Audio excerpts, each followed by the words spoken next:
Well, government agencies in Singapore are extending help to workers retrenched by online shopping platform Lazada.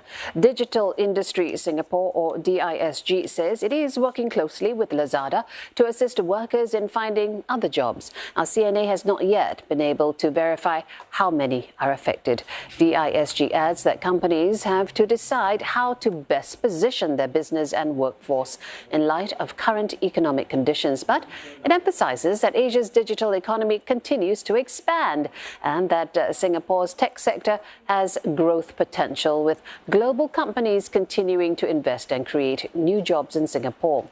In response to media queries about the layoffs, Lazada said it has evolved in order to ensure a sustainable business model. It adds that the company is making proactive adjustments to transform its workforce to meet future business needs. Well, for more analysis, we're joined by Associate Professor Trevor Yu from the Division of Leadership Management and Organisation at NTU's Nanyang Business School. Professor, first of all, is this a reflection of the challenging landscape for e-commerce companies like Alibaba and Lazada these days? Good evening to all. Yes, I think it is, Jill, that it's a reflection of how fierce the competition has become.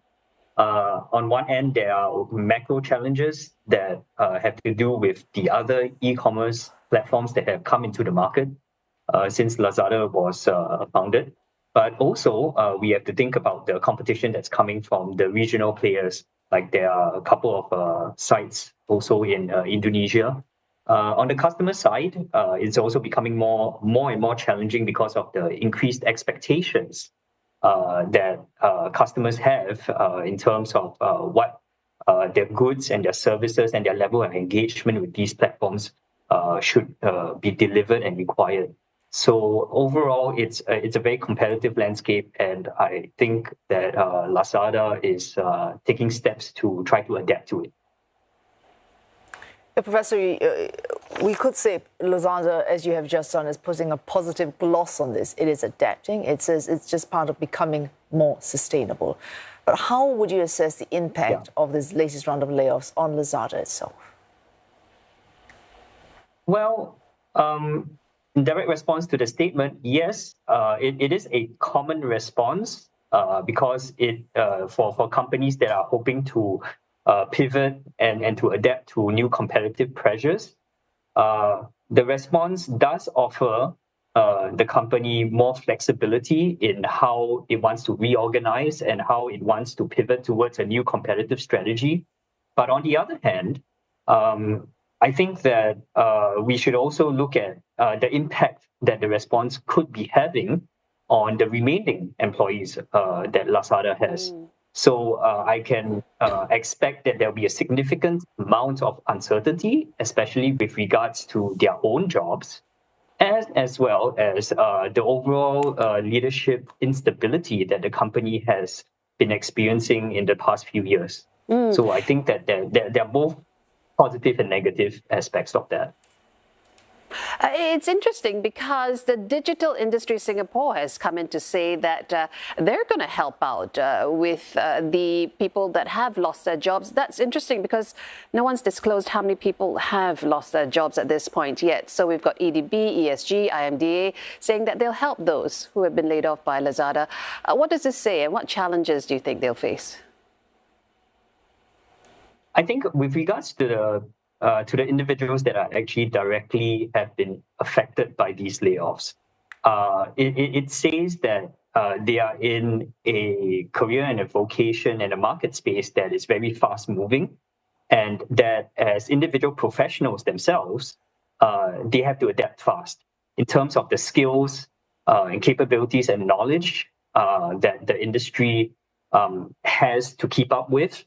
I think that they have to be proactive when it comes to finding out what are the latest skills and where the latest demands are out there with regards to the certifications and what is demanded in terms of knowledge, skills, and abilities. Yeah. Professor, you spoke earlier of Lazada possibly pivoting towards a new competitive strategy. We all like to think we are doing that whatever changes we make, it's a change for the better. But what would that new competitive strategy actually be in practice and implementation?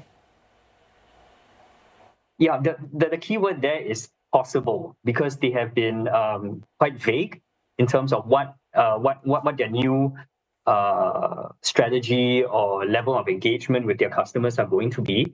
I think the key question for them that they need to address is twofold. One is the leadership instability, and next, accompanying that would be the vision and strategy going forward.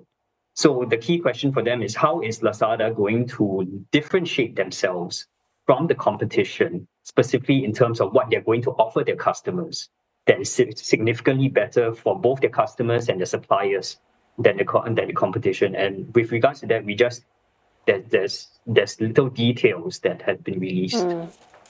That's in my opinion. So if their job now is to, well, a couple of takeaways, act fast and to have a strategy that differentiates them from competitors, what happens then if they can't stay that course, especially when they're also battling a declining market value and share price? Yeah, I'm afraid to say that, it's hard to say and it's not promising because unless the uncertainty in terms of the leadership and the new strategy are addressed, it's really hard to judge on the long-term prospects of the platform.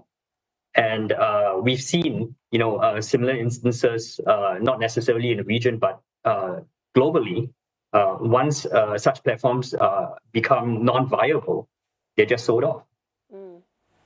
Yeah. All right, we do appreciate those insights for the developing story as well. So that is Associate Professor Trevor Yu, who's been speaking to us from NTU Nanyang Business School on the Lazada developments. Thank you so much.